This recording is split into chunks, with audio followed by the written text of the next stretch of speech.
from the dead. Jesus is risen. Jesus is risen.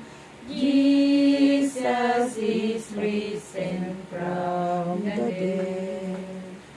Ang mabuting balita ng ating Panginoon ayon kay San Marcos. Papuri sa iyo, Panginoon.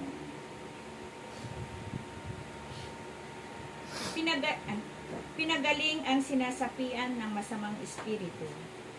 Nagpunta si na Jesus sa Capernaum at nang sumunod na araw ng pamamahinga ay pumasok si Jesus sa sinagoga at nagturo. Namangha ang mga tao sapagkat nagtuturo siya ng may kapangyarihan, hindi tulad ng mga tagapagturo ng kautusan. Bigla namang pumasok sa sinagoga ang isang lalaking sinasapian ng masamang espiritu. Ito ay sumigaw, "Ano ang pakay mo sa amin, Jesus na taga Nazaret? Naparito ka ba upang kami puksain? Kilala kita, ikaw ang banal na mula sa Diyos." Ngunit iniutos na Jesus sa masamang espiritu, "Tumahimik ka, lumabas ka sa kanya."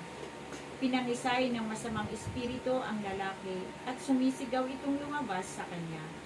Ang lahat ay namangha, kaya't sila'y nagtanungan sa isa't isa, paanong nangyari iyon? Ito ay isang kakaibang katuruan.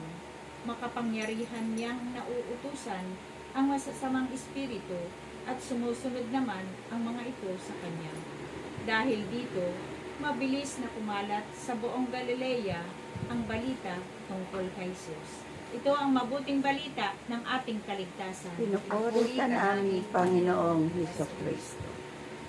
Sing Alleluia to the Lord. Sing Alleluia.